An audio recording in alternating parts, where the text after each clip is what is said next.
ಜೊಯ್ಡಾ ತಾಲೂಕಾ ಕೇಂದ್ರದಿಂದ ಸುಮಾರು 46 ಕಿಲೋಮೀಟರ್ ದೂರದಲ್ಲಿರುವ ಕಾಳಿ ನದಿ ಹಿನ್ನಿಗೇರಿಗೆ ಕಟ್ಟಲಾಗಿರುವ ಶಿವಪುರ ತೂಗು ಸೇತುವೆ ಈಗ ಪ್ರವಾಸಿಗರನ್ನು ಆಕರ್ಷಿಸುತ್ತಿದೆ.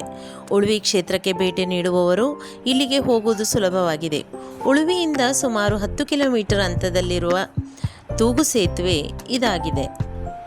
ತೂಗು ಸೇತುವೆ ನಿರ್ಮಾಣವಾಗುವ ಮೊದಲು ಶಿವಪುರ ಭಾಗದ ಜನರು ಯಲ್ಲಾಪುರಕ್ಕೆ ಸಾಗಲು ಕಾಳಿ ನದಿಯ ಹಿನ್ನೀರನ್ನು ದಾಟಲು ತೆಪ್ಪವನ್ನು ಬಳಸುತ್ತಿದ್ದರು.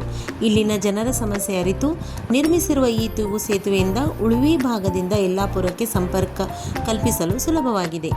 ಏಕಕಾಲದಲ್ಲಿ 100 ಮಂದಿಯ ಭಾರವನ್ನು ಹೊರುವ ಸಾಮರ್ಥ್ಯವನ್ನು ತೂಗು ಸೇತುವೆ ಹೊಂದಿದೆ. ಯಲ್ಲಾಪುರದ ಸಾತೋಡಿ ಜಲಪಾತಕ್ಕೂ ತೆರಳಬಹುದು.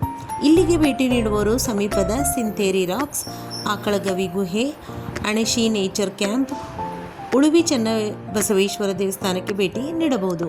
ದಾರಿ ಮಧ್ಯೆ ಉಳುವಿ ಚನ್ನಬಸವೇಶ್ವರ ದೇವಸ್ಥಾನವಿದ್ದು, ಪ್ರವಾಸಿಗರು ತಮ್ಮ ಬಿಡುವಿನ ಸಮಯದಲ್ಲಿ ಇಲ್ಲಿನ ಪ್ರಾಕೃತಿಕ ಸೌಂದರ್ಯವನ್ನು ಸವಿಯಲು ಹೆಚ್ಚಿನ ಸಂಖ್ಯೆಯಲ್ಲಿ ಬರುತ್ತಾರೆ. ಉಳುವಿಗೆ ಬರುವ ಬಹುತೇಕ ಭಕ್ತರು ಶಿವಪುರ ತೂಗು ಸೇತುವೆಗೆ ಭೇಟಿ ನೀಡುತ್ತಾರೆ. ಫೋಟೋಶೂಟ್ ಸಲುವಾಗಿ ಹೆಚ್ಚಿನ ಯುವಕರು ಇಲ್ಲಿಗೆ ಬರುತ್ತಾರೆ. 234 ಮೀಟರ್ ಉದ್ದದ ಸೇತುವೆ ಕಾಳಿ ನದಿಗೆ ಅಡ್ಡಲಾಗಿ ನಿರ್ಮಿಸಿರುವ ಶಿವಪುರದ ತೂಗು ಸೇತುವೆ 234 ಮೀಟರ್ ಉದ್ದವಿದೆ. 1.50 ಮೀಟರ್ ಅಗಲವಿದೆ. ಅಂದಾಜು 3 ಕೋಟಿ ವೆಚ್ಚದಲ್ಲಿ ಪ್ರವಾಸೋದ್ಯಮ ಇಲಾಖೆ ನಬಾರ್ಡ್ ಸಹಯೋಗದಿಂದ 2015ರಲ್ಲಿ ತೂಗು ಸೇತುವೆ ನಿರ್ಮಿಸಿದೆ. ಉಳುವಿ ಗ್ರಾಮ ಪಂಚಾಯಿತಿ ಸೇತುವೆಯನ್ನು ನಿರ್ವಹಣೆ ಮಾಡುವ ಜವಾಬ್ದಾರಿ ಹೊತ್ತಿದೆ.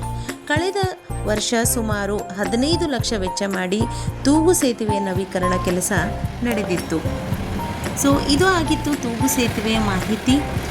ಇವಾಗ ನಾವು ಹೋಗ್ತಾ ಇರೋದು ತೂಗು ಸೇತುವೆಯಲ್ಲಿ ಕೆಲವೊಂದು ಫೋಟೋಸ್ಗಳನ್ನು ಕ್ಲಿಕ್ ಮಾಡಿದ್ವಿ. ಇವಾಗ ನಾವು ಶಿವಪುರ ಆಶ್ರಮಕ್ಕೆ ಹೋಗ್ತಾ ಇದ್ವಿ. ಆಶ್ರಮದಲ್ಲಿ ಹೇಗಿದೆ ಅನ್ನೋದನ್ನು ನೋಡೋಣ. ಯಾಕಂದರೆ ನನಗೂ ತುಂಬ ಕ್ಯೂರಿಯಾಸಿಟಿ, ನಾನು ನೋಡಿಲ್ಲ. ಫಸ್ಟ್ ಟೈಮ್ ನಾನು ಶಿವಪುರ ಆಶ್ರಮಕ್ಕೆ ಹೋಗ್ತಾ ಇರೋದು.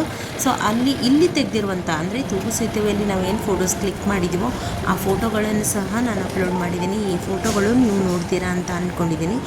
ಶಿವಪುರ ಆಶ್ರಮದಲ್ಲಿ ಹೇಗಿದೆ, ಏನೇನಿದೆ ಅನ್ನೋದನ್ನು ಮುಂದಿನ ವಿಡಿಯೋದಲ್ಲಿ ಹೇಳ್ತೀನಿ ಫ್ರೆಂಡ್ಸ್. ಅಲ್ಲಿವರೆಗೂ ಸಿ ಯು ದೆನ್, ಬಾಯ್.